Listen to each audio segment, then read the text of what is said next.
Rudolph the red-nosed reindeer. Reindeer. Oh, that can stop right now. I didn't do it when we watched it. Good, because I probably would have thrown you off of your chair. Okay. Welcome to our conversation of batteries dying. Rude.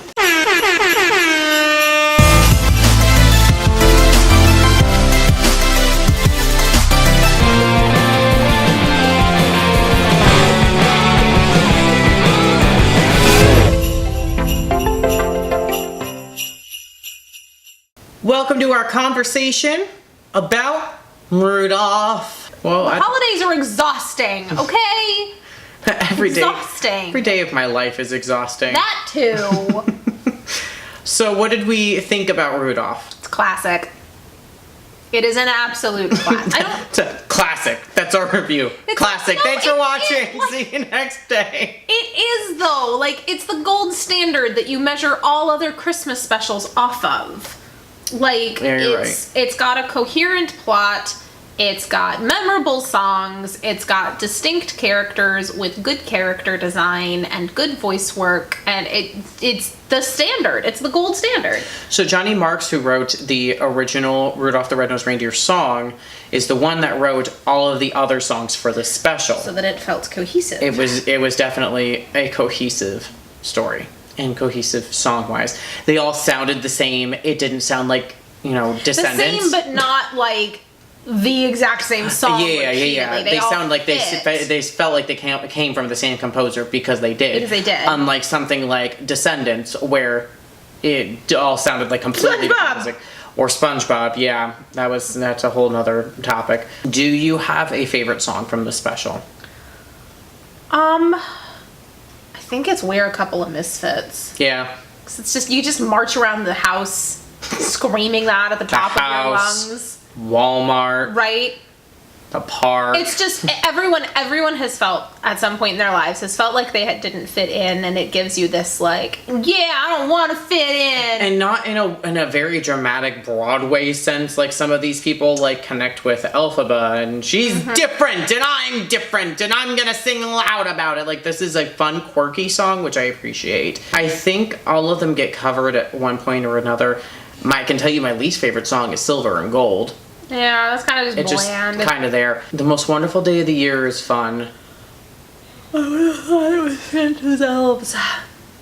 And that as well. It's the one you bounce along to the most. That one is the most bouncy, and there's a lot of comedic moments in it. Yeah. It's not just a choir song. Yeah. It's got some good visual gags. Yeah. Do you have a favorite character? I think it's Obnoxious Santa. I mean, he just doesn't wash his hands. He doesn't wash his hands. Everybody talks about, like, Rudolph and Hermie just want to fit in, but, like, Santa is constantly being yelled at to be fat. And he's just trying to live his life the way he wants to live it, which is apparently not fat, because that's what she keeps yelling at him. He's trying to run everything, and these elves keep trying to get his attention for some song that's, not at all helpful to productivity. Like, he's got to go oversee the reindeer. He's, like, trying to manage 30 things at once, and, like, they want to have a performance, and it's like, I will sit and listen. Oh, that still needs work. Let me walk out the door. Yeah. I'm picking the character that no one else is going to pick. See, it's hard for me because I love Rudolph so much. I know you do. You quote him all the time. I also love Hermie so much. I also love, I don't know what his official name is, but Boss Elf. Also quote him a lot. Yeah, you do. They all have very distinct personalities that work well together. Yeah. That's what's nice about them. But you made me pick one, so you have to pick one. I don't know. I was going to say King Moonracer, but I don't know what personality that is. No, it's not a personality. That's... Also, is he a toy? Is he real lion with wings? Like, nobody knows. I guess I'll go with the boring answer and pick Rudolph. Do you have a least favorite character? It's the whiny Jack in the Charlie in the Box. Oh, that's upsetting. He annoys me. He just whines. He's upset. I need him to pick an octave and stick to it. No. That's all of his dialogue. If you're gonna pick that, I'm gonna pick the doll that's on the island that has nothing wrong with her. The excuse I've heard is that she cries, and I'm like, What? But the head elf mentions that. Yeah. We have dolls that walk, talk. Cry, blink, and run a temperature. Yeah. So, like, she's intentional. I don't know. I don't know if she's got, like, seasonal depression or what. Don't we all? That doesn't make you special. If you had to pick a toy from the Island of Misfit Toys to have, which one would it be? I like the plane with the, like, face on his underside. He's just got a nice little face. I think the train is super cute, surprise. But also I think that the most random is the cowboy that rides an ostrich. And he's huge. He's like this big. Like, why? Why is he life size? Why is he bigger than Santa? Things that bothered you about this special. I know Santa's dirty hands. Well, and at least that can be explained as they were rapid productivity with this. This was not something they kept in mind, was how dirty and oily their hands got while they were maneuvering all of the quality of what people could see on their televisions has changed. Oh, drastically, much. yeah. I'm sure when this special first aired, you couldn't see that. No. Like, this is one of those cases of things not aging as well, in that we can now see mistakes that could not be seen previously due to the film quality. Yeah. I know you were irritated by Sam carrying an umbrella. Yeah, what is that for? That's pointless. Also, the special does not feel complete to me without the Christmas of 1995 commercials that I grew up with in my copy. Because my copy was taped straight off of the TV and had, like, Toy Story and the Toy Story, the Burger King Toy Story, Burger King Toy Story toys singing their way out of their stockings. Oh, that's weird. They were, bouncing around and singing. It had a couple of the really classic Ronald McDonald's, like, Ronald's on an adventure with some kids, and then they find a McDonald's, like those style of commercials. The Hershey Kisses commercial, the Campbell's Soup snowman turning into a kid commercial.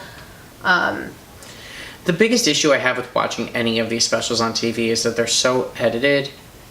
Yeah. It's the same thing with watching something like Hocus Pocus, where I can quote most of it, and then I'm like, excuse me, that's rude. And also, sometimes they pick stupid spots for commercials, like in the middle of a scene. Yeah. Like, Santa's talking to somebody, and then all of a sudden we go to a commercial, and we come back, and Santa's still talking to that person because they cut it in the middle. Was this your first experience with Burl Ives? Yes, I believe so. I don't know if I've actually seen him in anything else, now that I come to think of it. You know his I don't think voice. I've actually watched it. Oh, yes, because I know he sings Ugly Bug Ball, but I have not seen the movie that is from. Ugly Bug Ball and Lavender Blue, both of which I had on cassette tape, so I knew his voice. Are those both from the same movie? No, I think Lavender Blue is from something else. I don't know. I think it's from a different special. I don't know if I've ever heard any other Burl Ives song, though, now that I'm thinking about it. I don't think I've seen Burl Ives in anything else. I've seen his picture. I mean, he looks like a snowman because it's the caricature. The goal, yeah. I think one of the biggest issues that both of us have with this is not Comet's eye roll, because that's the best thing about this special. Glorious. But it's the fact that the redemption feels very... Santa comes back around on Rudolph because he needs him, not because he's actually accepting him for his differences. The narration that was given was Santa realized he was wrong, but there was no physical apology, whereas Donner apologized. Yeah. And then... Oh, do you know what else I'm bothered by? Rudolph's mom never gets a name. Yeah.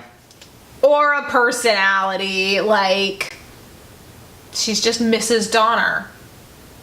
This special was lacking in the female department heavily. Heck yes. Yeah. Very much so. Because at least Frosty, you have, like, your lead child is a girl. Yeah. So you get some balance. Other choices where it's like, this is what the song says, this is what the special has to do. Like, that wasn't required by the song, so I appreciate that.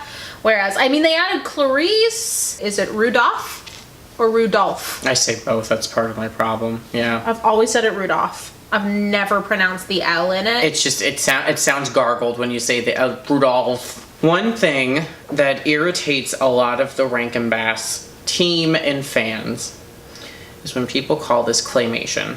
The style is not claymation. Stop motion. They don't even call it stop motion. They call it animagic because it is a form of stop motion. So in this book, which everyone should get it in some form, it's The Enchanted World of Rankin Bass by Rick Goldschmidt. It's basically an entire catalog, like highlighting every single Rankin Bass special and movie that they've done. It says, Rankin Bass's Rudolph the Red-Nosed Reindeer TV special was first seen on the General Electric Fantasy Hour December 6, 1964.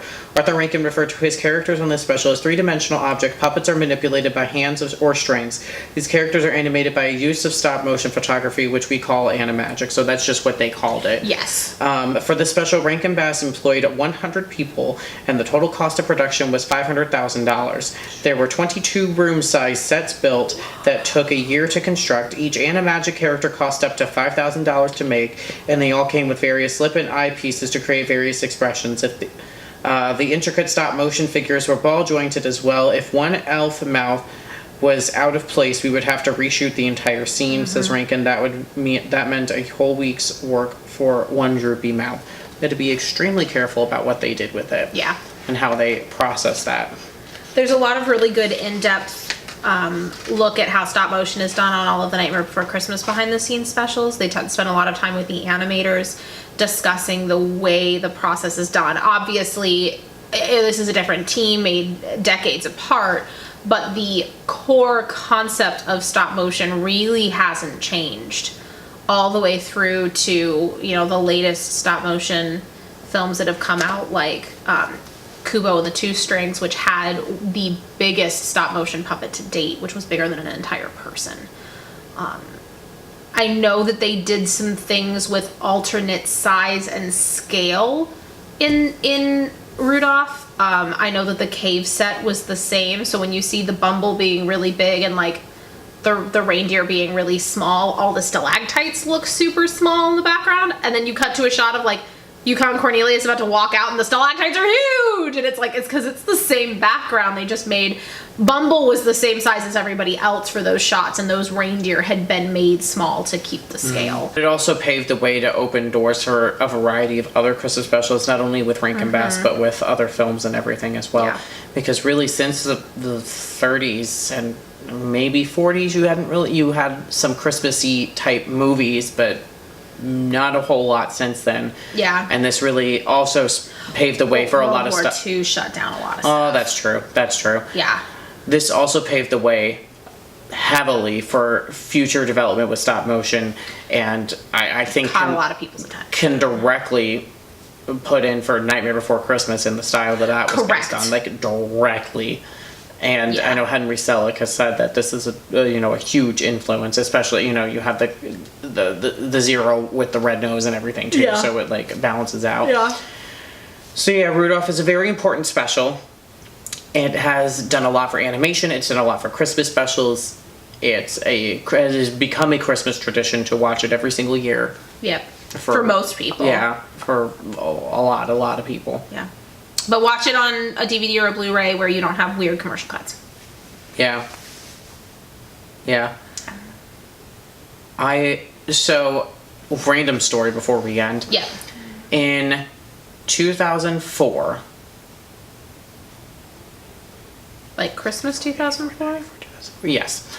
So in December of 2004, I was in 8th grade.